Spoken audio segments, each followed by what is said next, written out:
लीजिए सुनिए। मुंशी प्रेमचंद के लिखे उपन्यास रंगभूमि के 32वें भाग का वाचन मेरी यानी समीर गोस्वामी की आवाज में।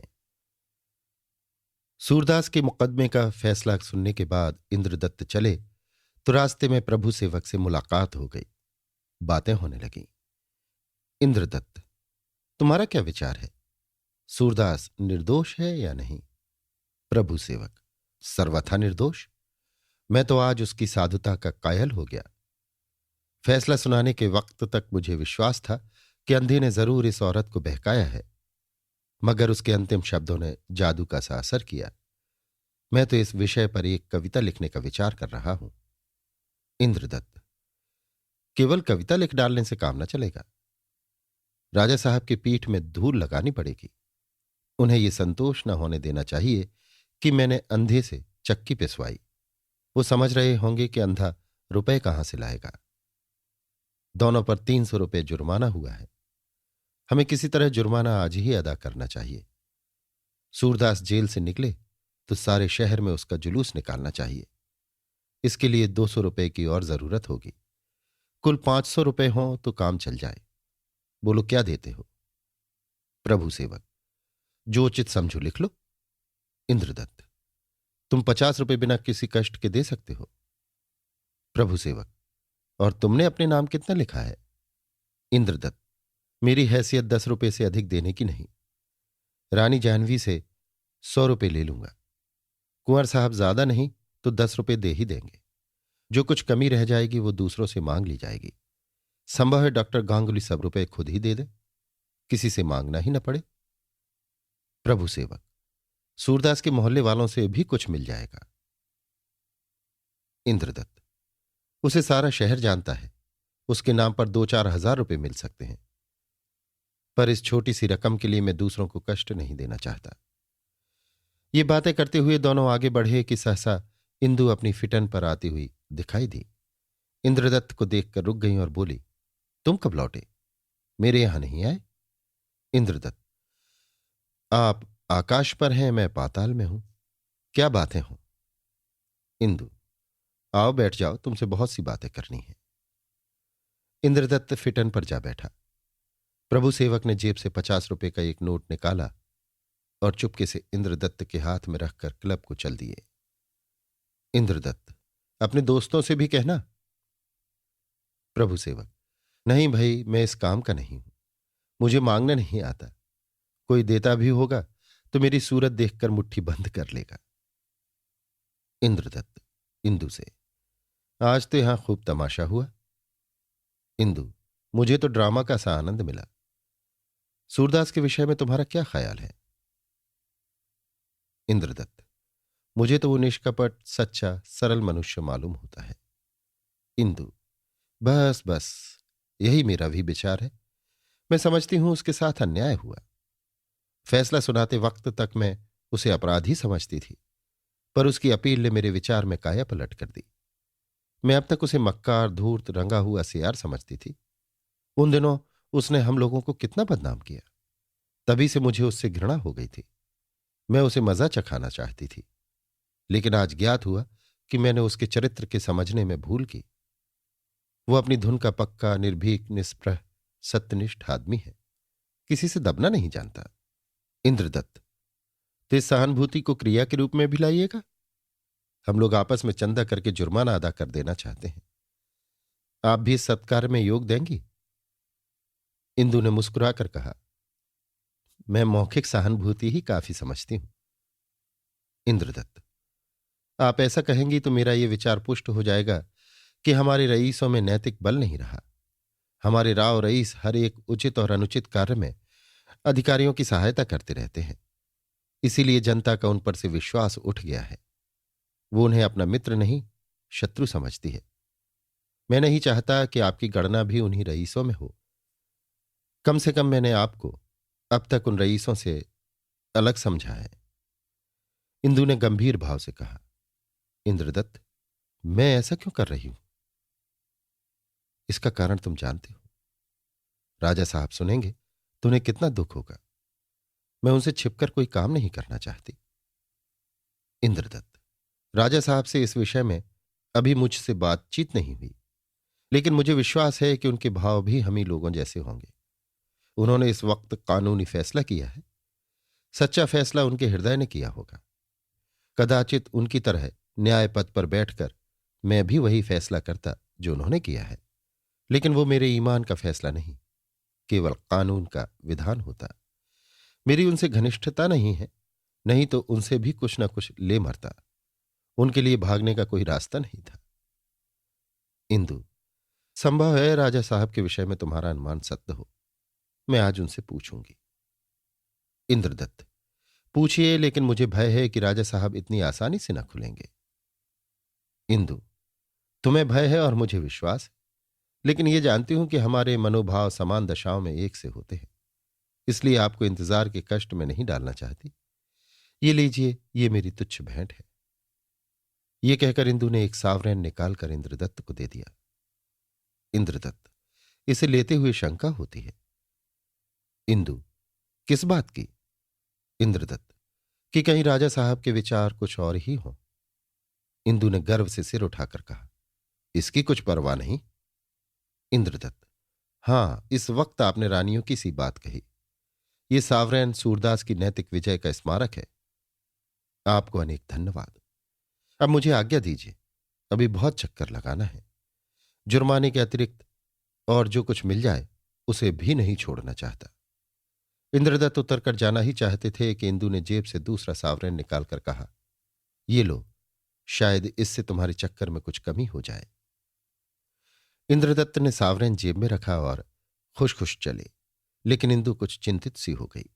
उसे विचार आया, कहीं राजा साहब वास्तव में सूरदास को अपराधी समझते हों तो मुझे जरूर आड़े हाथों लेंगे। खैर, होगा, मैं इतना दबना भी नहीं चाहती।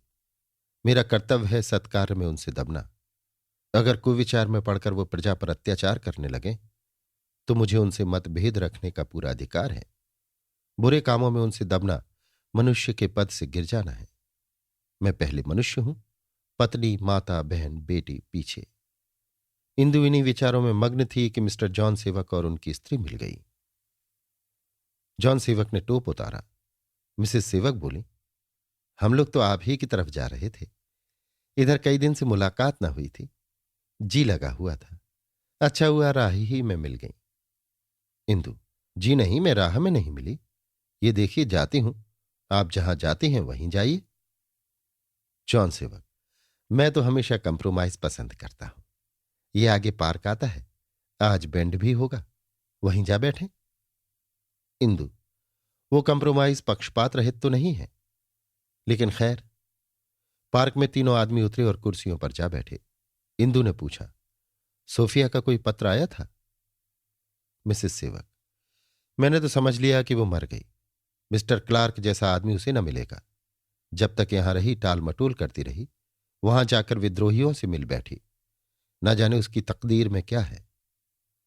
क्लार्क से संबंध न होने का दुख मुझे हमेशा रुलाता रहेगा। जॉन सेवक, मैं तुमसे 1000 बार कह चुका हूं, वो किसी से विवाह न करेगी।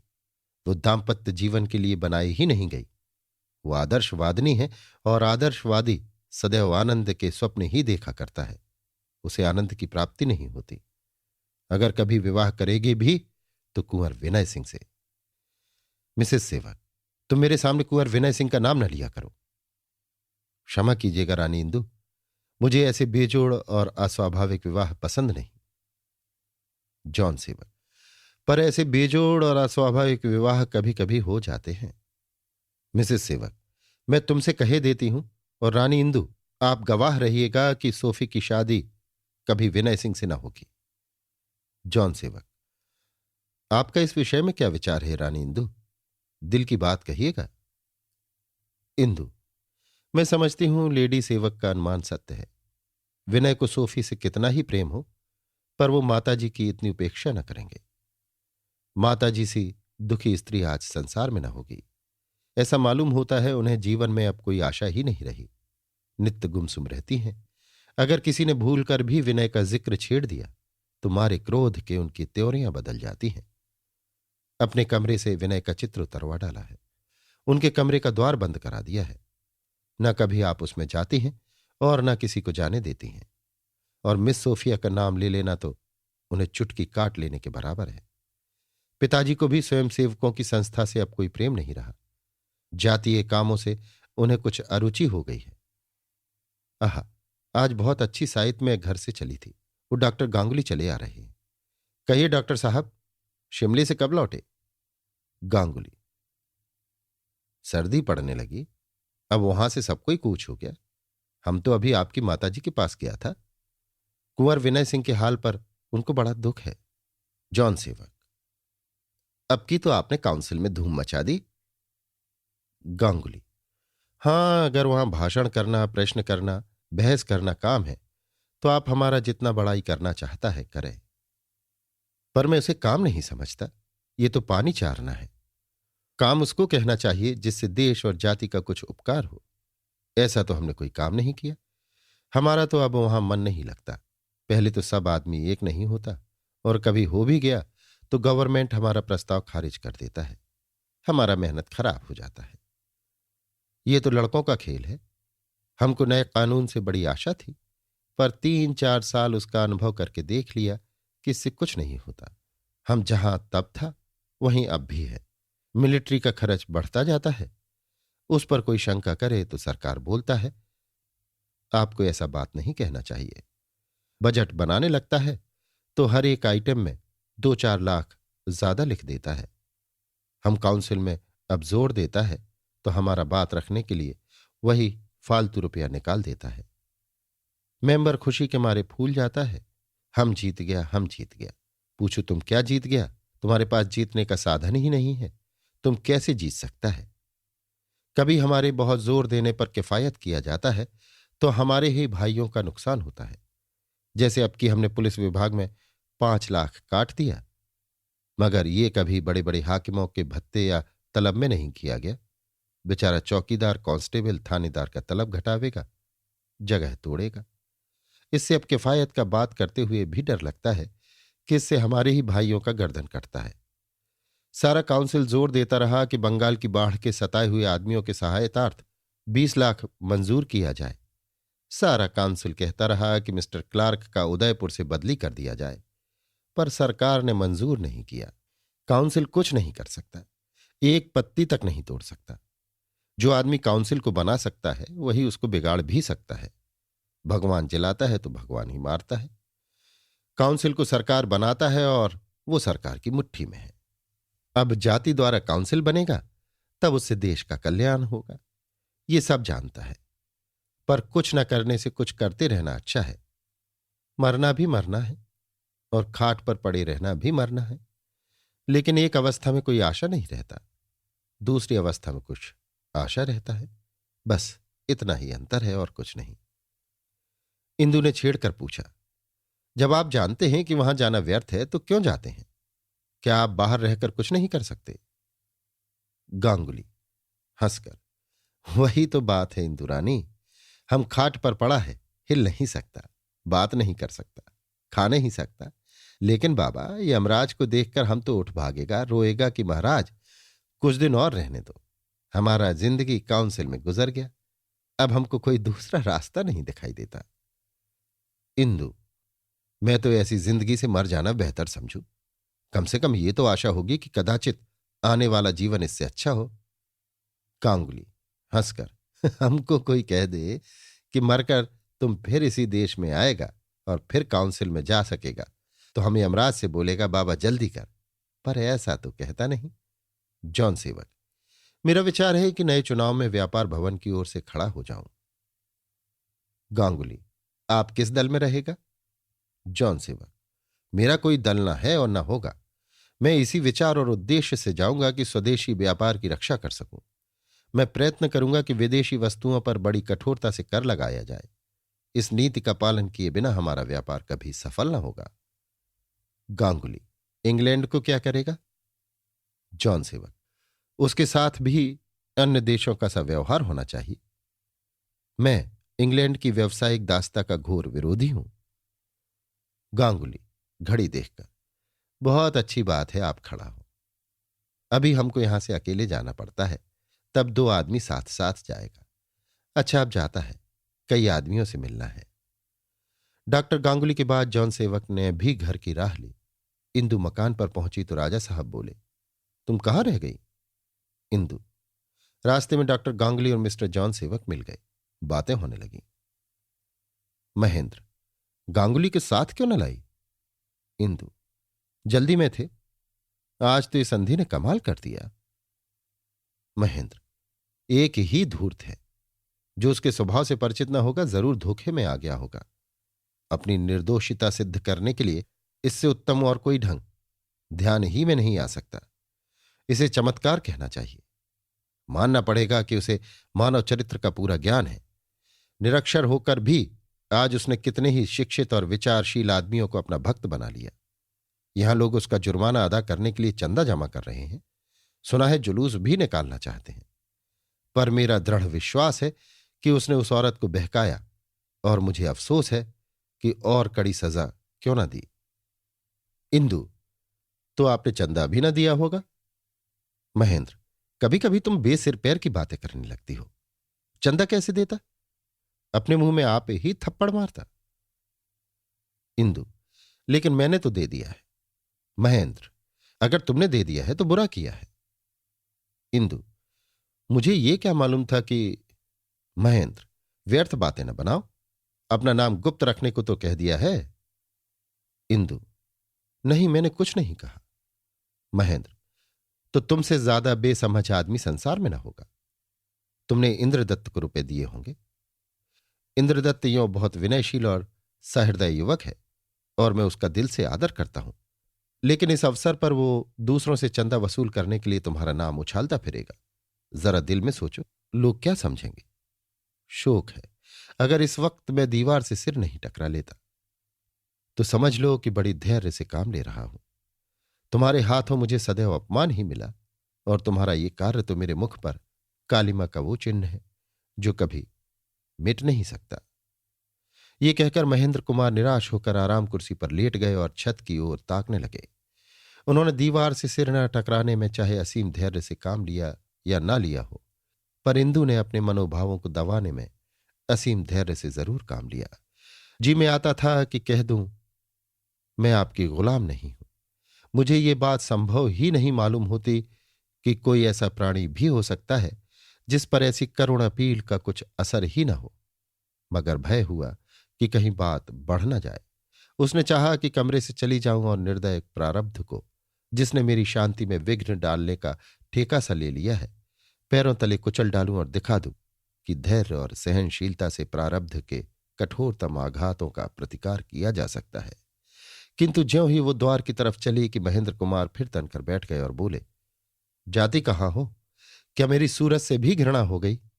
मैं तुमसे बहुत सफाई से पूछना चाहता हूं कि तुम इतनी निरंकुशता से क्यों काम करती हो? मैं तुमसे कितनी बार कह चुका हूं कि जिन बातों का संबंध मुझसे हो वे मुझसे पूछे बिना ना की जाया करे। हां, अपनी निजी बातों में तुम स्वाधीन हो, मगर तुम्हारे ऊपर मेरी अनुनय विनय का कोई असर क्यों नहीं होता? क्या तुमने कसम खा ली है कि मुझे बदनाम करके मेरे सम्मान को धूल में मिलाकर मेरी प्रतिष्ठा को पैरों से कुचल कर तभी दम लोगी? इंदु ने गिड़गिड़ा कर कहा, ईश्वर के लिए इस वक्त मुझे कुछ कहने के लिए विवश न कीजिए। मुझसे भूल हुई या नहीं, इस पर मैं बहस नहीं करना चाहती। मैं मान लेती हूं कि मुझसे भूल हुई, और जरूर हुई। मैं उसका प्रायश्चित करने को तैयार हूं। अगर अब भी आपका जी ना भरा हो तो लीजिए, बैठी जाती हूं। आप जितनी देर तक और जो कुछ चाहें कहें, मैं सिर न उठाऊंगी। मगर क्रोध अत्यंत कठोर होता है। वो देखना चाहता है कि मेरा एक एक वाक्य निशाने पर बैठता है या नहीं। वो मौन को सहन नहीं कर सकता। उसकी शक्ति अपार है। ऐसा कोई घातक से घातक शस्त्र नहीं है जिससे बढ़कर काट करने वाले यंत्र उसकी शस्त्रशाला में न हो। लेकिन मौन वो मंत्र है जिसके आगे उसकी सारी शक्ति विफल हो जाती है। मौन उसके लिए अजय है। महेंद्र कुमार चिढ़कर बोले, इसका ये आशय है कि मुझे बकवास का रोग हो गया है और कभी कभी उसका दौरा हो जाया करता है। इंदु, ये आप खुद कहते हैं। इंदु से भूल हुई कि वो अपने वचन को निभा न सकी। क्रोध को एक चाबुक और मिला। महेंद्र ने आंखें निकालकर कहा, ये मैं नहीं कहता, तुम कहती हो। आखिर बात क्या है? मैं तुमसे जिज्ञासा भाव से पूछ रहा हूं कि तुम क्यों बार बार वे ही काम करती हो जिनसे मेरी निंदा और जग हंसाई हो। मेरी मान प्रतिष्ठा धूल में मिल जाए, मैं किसी को मुंह दिखाने लायक ना रहूं। मैं जानता हूं तुम जिद से ऐसा नहीं करती। मैं यहां तक कह सकता हूं तुम मेरे आदेशानुसार चलने का प्रयास भी करती हो, किंतु फिर भी जो ये अपवाद हो जाता है उसका क्या कारण है? क्या ये बात तो नहीं कि पूर्व जन्म में हम और तुम एक दूसरे के शत्रु थे, या विधाता ने मेरी अभिलाषाओं और मंसूबों का सर्वनाश करने के लिए तुम्हें मेरे पल्ले बांध दिया है? मैं बहुधा इसी विचार में पड़ा रहता हूं, पर कुछ रहस्य नहीं खुलता। इंदु, मुझे गुप्त ज्ञान रखने का तो दावा नहीं। हां, अगर आपकी इच्छा हो तो मैं जाकर इंद्रदत्त को ताकीद कर दूं कि मेरा नाम ना जाहिर होने पाए। महेंद्र, क्या बच्चों की सी बातें करती हो? तुम्हें यह सोचना चाहिए था कि यह चंदा किस नीयत से जमा किया जा रहा है। इसका उद्देश्य है मेरे न्याय का अपमान करना, मेरी ख्याति की जड़ खोदना। अगर मैं अपने सेवक की डांट फटकार करूं और तुम उसकी पीठ पर हाथ फेरो, तो मैं इसके सिवा और क्या समझ सकता हूं कि तुम मुझे कलंकित करना चाहती हो। चंदा तो खैर होगा ही, मुझे उसके रोकने का अधिकार नहीं। जब तुम्हारे ऊपर कोई वश नहीं है तो दूसरों का क्या कहना। लेकिन मैं जुलूस कदापि न निकलने दूंगा। मैं उसे अपने हुक्म से बंद कर दूंगा, और अगर लोगों को ज्यादा तत्पर देखूंगा तो सैनिक सहायता लेने में भी संकोच न करूंगा। इंदु, आप जो उचित समझे करें। मुझसे ये सब बातें क्यों कहते हैं? महेंद्र, तुमसे इसलिए कहता हूं कि तुम भी उसी अंधे के भक्तों में हो।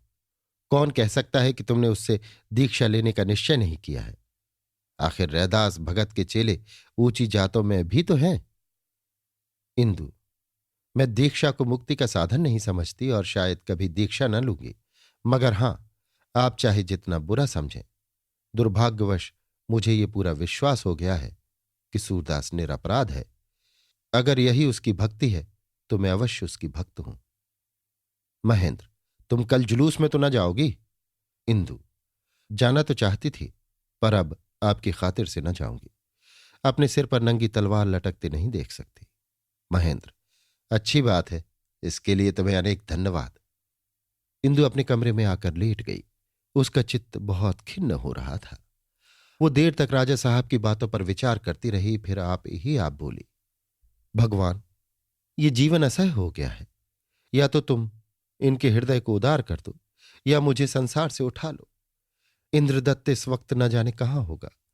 क्यों ना उसके पास एक रुक्का भेज दूं कि खबरदार मेरा नाम जाहिर न होने पाए।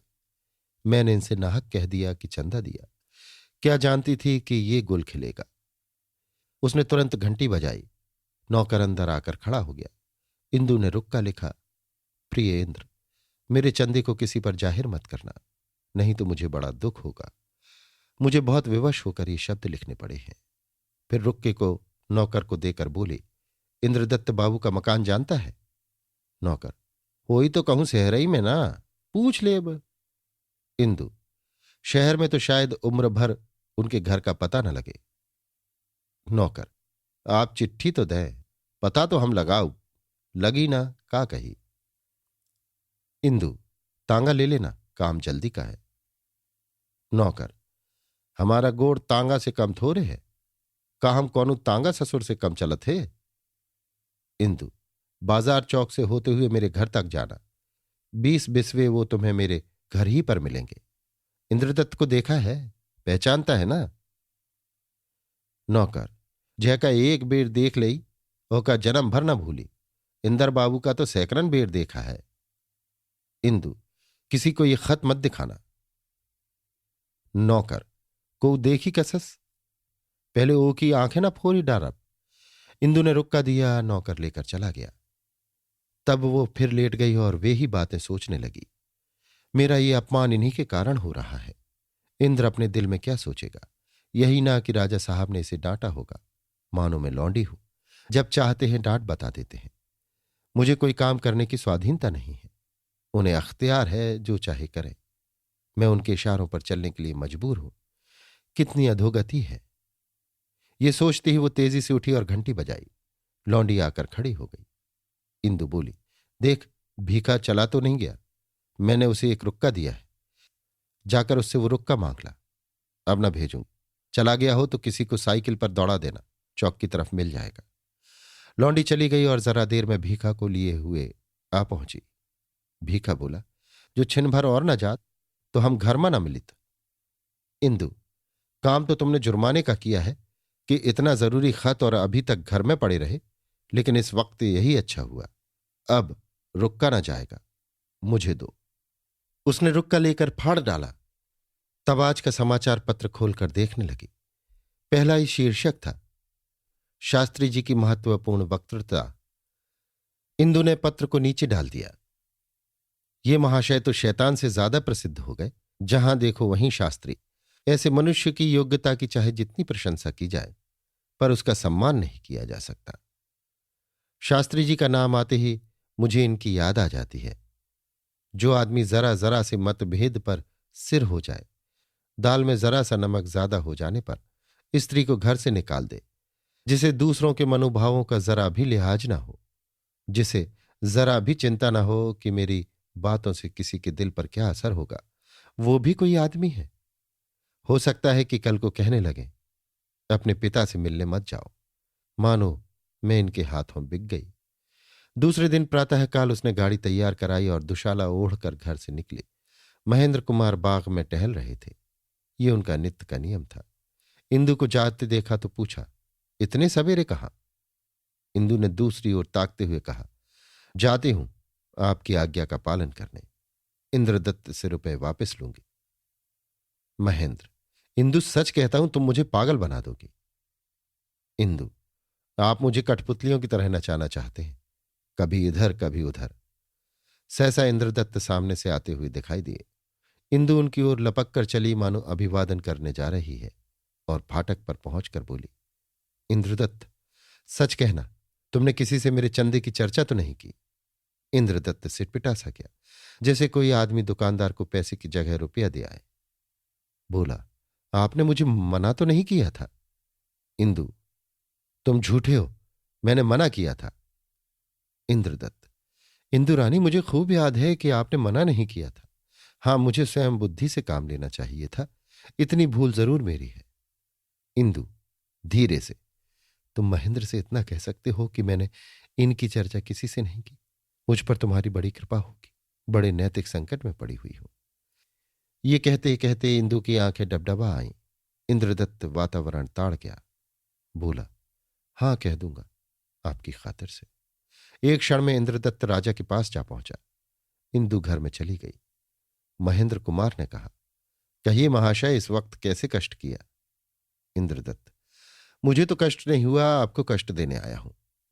क्षमा कीजिएगा, यद्यपि ये नियम विरुद्ध है, पर मेरी आपसे प्रार्थना है कि सूरदास और सुभागी का जुर्माना आप इसी वक्त मुझसे ले लें और उन दोनों को रिहा करने का हुक्म दे दें।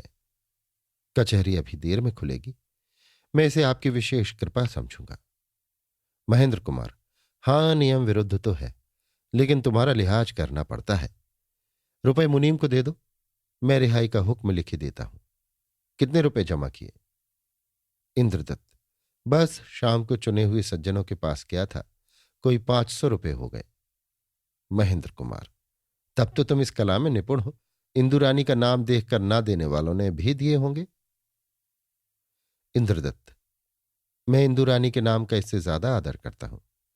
अगर उनका नाम दिखाता तो 500 रुपए ना लाता, 5000 लाता। महेंद्र कुमार, अगर ये सच है तो तुमने मेरी आबरू रख ली। इंद्रदत्त, मुझे आपसे एक याचना और करनी है। कुछ लोग सूरदास को इज्जत के साथ उसके घर पहुंचाना चाहते हैं। संभव है 200-400 दर्शक जमा हो जाए। मैं आपसे इसकी आज्ञा चाहता हूं। महेंद्र कुमार, जुलूस निकालने की आज्ञा नहीं दे सकता, शांति भंग हो जाने की शंका है। इंद्रदत्त, मैं आपको विश्वास दिलाता हूं कि पत्ता तक न हिलेगा। महेंद्र कुमार, यह असंभव है। इंद्रदत्त, मैं इसकी जमानत दे सकता हूं। महेंद्र कुमार, यह नहीं हो सकता। इंद्रदत्त समझ गया कि राजा साहब से अब ज्यादा आग्रह करना व्यर्थ है। जाकर मुनीम को रुपए दिए और तांगे की ओर चला। सहसा राजा साहब ने पूछा, जुलूस तो ना निकलेगा ना? इंद्रदत्त, निकलेगा, मैं रोकना चाहूं तो भी नहीं रोक सकता। इंद्रदत्त वहां से अपने मित्रों को सूचना देने के लिए चले। जुलूस का प्रबंध करने में घंटों की देर लग गई। इधर उनके जाते ही राजा साहब ने जेल के दरोगा को टेलीफोन कर दिया कि सूरदास और सुभागी छोड़ दिए जाएं और उन्हें बंद गाड़ी में बैठाकर उनके घर पहुंचा दिया जाए। जब इंद्रदत्त सवारी बाजे आदि लिए हुए जेल पहुंचे तो मालूम हुआ पिंजरा खाली है। चिड़ियां उड़ गईं, हाथ मल कर रह गए। उन्हीं पांव पाड़ेपुर चले। देखा तो सूरदास एक नीम के नीचे राख के ढेर के पास बैठा हुआ है। एक ओर सुभागी सिर झुकाए खड़ी है।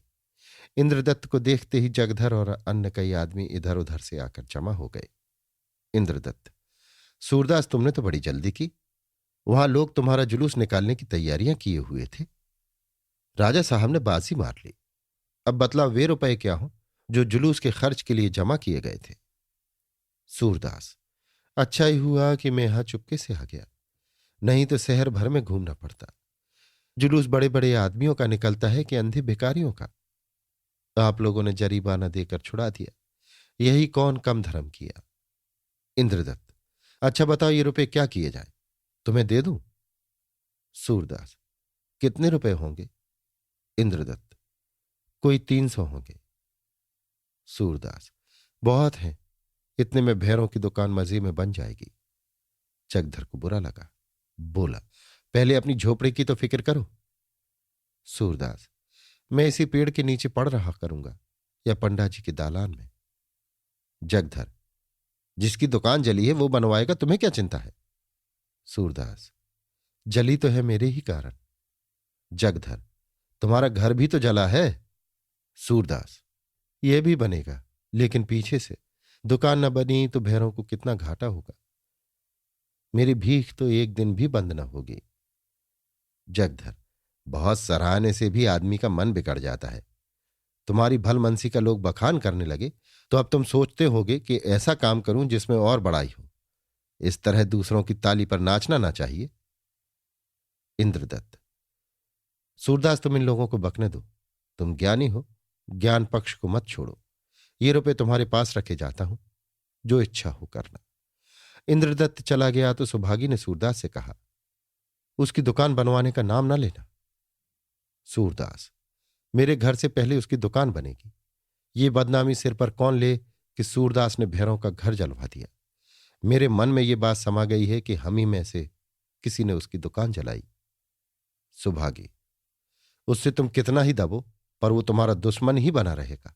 कुत्ते की पूंछ कभी सीधी नहीं होती। सूरदास: तुम दोनों फिर एक हो जाओगे, तब तुझसे पूछूंगा। सुभागी: भगवान मार डाले पर उसका मुंह न दिखावे। सूरदास: मैं कहे देता हूं, एक दिन तू भैरों के घर की देवी बनेगी। सूरदास रुपए लिए हुए भैरों के घर की ओर चला। भैरों रपट करने जाना तो चाहता था, पर शंका हो रही थी कि कहीं सूरदास की झोपड़ी की भी बात चली तो क्या जवाब दूंगा। बार बार इरादा करके रुक जाता था। इतने में सूरदास को सामने आते देखा तो हक्का बक्का रह गया। विस्मित होकर बोला, अरे क्या जरीबाना दे आया? बुढ़िया बोली, बेटा इसे जरूर किसी देवता का इष्ट है, नहीं तो वहां से कैसे भाग आता। सूरदास ने बढ़कर कहा, भैरव में ईश्वर को बीच में डालकर कहता हूं, मुझे कुछ नहीं मालूम कि तुम्हारी दुकान किसने जलाई। तुम मुझे चाहे जितना नीच समझो, पर मेरी जानकारी में ये बात कभी ना होने पाती। हाँ, इतना कह सकता हूं कि ये किसी मेरे हितु का काम है। भैरव, पहले ये बताओ कि तुम छूट कैसे आए, मुझे तो यही बड़ा अचरज है। सूरदास: भगवान की इच्छा। शहर के कुछ धर्मात्मा आदमियों ने आपस में चंदा करके मेरा जरीबाना भी दे दिया और कोई 300 रुपये जो बच रहे हैं मुझे दे गए हैं। मैं तुमसे ये कहने आया हूं कि तुम ये रुपए लेकर अपनी दुकान बनवा लो, जिसमें तुम्हारा हरज न हो। मैं सब रुपए ले आया हूं। भैरव भौचक्का होकर उसकी ओर ताकने लगा, जैसे कोई आदमी आकाश से मोतियों की वर्षा होते देखे। उसे शंका हो रही थी कि इन्हें बटोरूं या नहीं। इनमें कोई रहस्य तो नहीं है, इनमें कोई जहरीला कीड़ा तो नहीं छिपा है। कहीं इनको बटोरने से मुझ पर कोई आफत तो ना आ जाएगी। उसके मन में प्रश्न उठा, ये अंधा सचमुच मुझे रुपए देने के लिए आया है या मुझे ताना दे रहा है? जरा इसका मन टटोलना चाहिए। बोला, तुम अपने रुपए रखो, यहां कोई रुपयों के भूखे नहीं हैं। प्यासों मरते भी हो तो दुश्मन के हाथ से पानी न पिए। सूरदास: भैरव, हमारी तुम्हारी दुश्मनी कैसी? मैं तो किसी को अपना दुश्मन नहीं देखता। 4 दिन की जिंदगानी के लिए क्या किसी से दुश्मनी की जाए? तुमने मेरे साथ कोई बुराई नहीं की। तुम्हारी जगह मैं होता और समझता कि तुम मेरी घरवाली को बहकाए लिए जाते हो, तो मैं भी यही करता जो तुमने किया। अपनी आबरू किसको प्यारी नहीं होती? जिसे अपनी आबरू प्यारी ना हो, उसकी गिनती आदमियों में नहीं पशुओं में है। मैं तुमसे सच कहता हूं, तुम्हारे ही लिए मैंने ये रुपए लिए, नहीं तो मेरे लिए तो पेड़ की छाह बहुत थी। मैं जानता हूं अभी तुम्हें मेरे ऊपर संदेह हो रहा है, लेकिन कभी ना कभी तुम्हारा मन मेरी ओर से साफ हो जाएगा। ये रुपए लो और भगवान का नाम लेकर दुकान बनवाने में हाथ लगा दो। कम पड़ेंगे तो जिस भगवान ने इतनी मदद की है, वही भगवान और मदद भी करेंगे। भैरों को इन वाक्यों में सहृदयता और सज्जनता की झलक दिखाई दी। सत्य विश्वासोत्पादक होता है। नरम होकर बोला, आओ बैठो, चिलम पियो, कुछ बातें हों तो समझ में आए। तुम्हारे मन का भेद ही नहीं खुलता। दुश्मन के साथ तो कोई भलाई नहीं करता, तुम मेरे साथ क्यों इतनी मेहरबानी करते हो? सूरदास, तुमने मेरे साथ कौन सी दुश्मनी की? तुमने वही किया जो तुम्हारा धर्म था। मैं रात भर हिरासत में बैठा यही सोचता रहा कि तुम क्यों मेरे पीछे पड़े हुए हो। मैंने तुम्हारे साथ कोई बुराई नहीं की, तो मुझे मालूम हुआ कि तुम मेरे साथ कोई बुराई नहीं कर रहे हो। यही तुम्हारा धर्म है। औरत के पीछे तो खून हो जाता है। तुमने नालिश ही कर दी तो कौन बुरा काम किया? बस अब तुमसे मेरी यही विनती है कि जिस तरह कल भरी अदालत में पंचों ने मुझे निरपराध कह दिया, उसी तरह तुम भी मेरी ओर से अपना मन साफ कर लो। मेरी इससे भी बड़ी दुर्गत हो अगर मैंने तुम्हारे साथ कोई घाट किया। हाँ, मुझसे एक ही बात नहीं हो सकती। मैं सुभागी को अपने घर से निकाल नहीं सकता। डरता हूं कोई आड़ न रहेगा तो न जाने उसकी क्या दशा हो। मेरे यहां रहेगी तो कौन जाने, कभी तुम ही उसे फिर रख लो। भैरों का मलिन हृदय इस आंतरिक निर्मलता से प्रतिबिंबित हो गया। आज पहली बार उसे सूरदास की नेक नियति पर विश्वास हुआ। सोचा, अगर इसका दिल साफ ना होता तो मुझसे ऐसी बातें क्यों करता? मेरा कोई डर तो इसे है नहीं। मैं जो कुछ कर सकता था कर चुका। इसके साथ तो सारा शहर है। सबों ने जरीमाना अदा कर दिया, ऊपर से कई सौ रुपए और दे गए।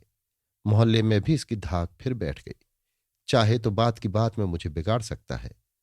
नियत साफ न होती तो अब सुभागी के साथ आराम से रहता। अंधा है, अपाहिज है, भीख मांगता है, पर उसकी कितनी मर्जाद है। बड़े बड़े आदमी आवभगत करते हैं। मैं कितना अधम नीच आदमी हूं। पैसे के लिए दिन रात दगा फरेब करता रहता हूं। कौन सा पाप है जो मैंने नहीं किया? इस बेचारे का घर जलाया, एक बार नहीं 2 बार। इसके रुपए उठा ले गया। ये मेरे साथ नेकी ही करता चला आता है। सुभागी के बारे में मुझे शक ही शक था। अगर कुछ नियत बद होती तो इसका हाथ किसने पकड़ा था? सुभागी को खुले खजाने रख लेता। अब तो अदालत कचहरी का भी डर नहीं रहा। ये सोचता हुआ वो सूरदास के पास आकर बोला, सूरे, अब तक मैंने तुम्हारे साथ जो बुराई भलाई की उसे माफ करो। आज से अगर तुम्हारे साथ कोई बुराई करूं तो भगवान मुझसे समझे। ये रुपए मुझे मत दो। मेरे पास रुपए है, ये भी तुम्हारे ही रुपए हैं। दुकान बनवा लूंगा। सुभागी पर भी मुझे अब कोई संदेह नहीं रहा। मैं भगवान को बीच में डालकर कहता हूं, अब मैं कभी उसे कोई कड़ी बात तक न कहूंगा। मैं अब तक धोखे में पड़ा हुआ था। सुभागी को मेरे यहां आने पर राजी कर दो। वो तुम्हारी बात को ना ही ना करेगी। सूरदास, राजी ही है, बस उसे यही डर है कि तुम फिर मारने पीटने लगोगे। भैरव, सूर्य, अब मैं उसे भी पहचान गया। मैं उसके जोग में नहीं था। उसका ब्याह तो किसी धर्मात्मा आदमी से होना चाहिए था। धीरे से, आज तुमसे कहता हूं, पहली बार भी मैंने ही तुम्हारे घर में आग लगाई थी और तुम्हारे रुपए चुराए थे। सूरदास, उन बातों को भूल जाओ भैरव, मुझे सब मालूम है। संसार में कौन है जो कहे कि मैं गंगा जल हूं? जब बड़े बड़े साधु सन्यासी माया मोह में फंसे हुए हैं तो हमारी तुम्हारी क्या बात है? हमारी बड़ी भूल यही है कि खेल को खेल की तरह नहीं खेलते। खेल में धांधली करके कोई जीत ही जाए तो क्या हाथ आएगा? खेलना तो इस तरह चाहिए कि निगाह जीत पर रहे, पर हार से घबराए नहीं, ईमान को न छोड़ें। जीत कर इतना ना इतराएं कि अब कभी हार होगी ही नहीं। ये हार जीत तो जिंदगानी के साथ है। हाँ, एक सलाह की बात कहता हूं, तुम ताड़ी की दुकान छोड़कर कोई दूसरा रोजगार क्यों नहीं करते? भैरों, जो कहो वो करो। ये रोजगार है खराब। रात दिन जुआरी चोर बदमाश आदमियों का ही साथ रहता है। उन्हीं की बातें सुनो, उन्हीं के ढंग सीखो। अब मुझे मालूम हो रहा है कि इसी रोजगार ने मुझे चौपट किया। बताओ क्या करूं? सूरदास, लकड़ी का रोजगार क्यों नहीं कर लेते? बुरा नहीं है। आजकल यहां परदेसी बहुत आएंगे, बिक्री भी अच्छी होगी। जहां ताड़ी की दुकान थी वहां एक बाड़ा बनवा दो और इन रुपयों से लकड़ी का काम करना शुरू कर दो। भैरव, बहुत अच्छी बात है, मगर ये रुपए अपने ही पास रखो। मेरे मन का क्या ठिकाना। रुपए पाकर कोई और बुराई न कर बैठूं। मेरे जैसे आदमी को तो कभी आधे पेट के सिवा भोजन न मिलना चाहिए। पैसे हाथ में आए और सनक सवार हुई। सूरदास, मेरे घर न द्वार, रखूंगा कहां? भैरव, इससे तुम अपना घर बनवा लो। सूरदास, तुम्हें लकड़ी की दुकान से नफा हो तो बनवा देना। भैरव, सुभागी को समझा दो। सूरदास, समझा दूंगा। सूरदास चला गया। भैरव घर गया तो बुढ़िया बोली, तुझसे मेल करने आया था ना? भैरव, हां, क्यों ना मेल करेगा, मैं बड़ा लाट हूं ना। बुढ़ापे में तुझे और कुछ नहीं सूझता। ये आदमी नहीं, साधु है।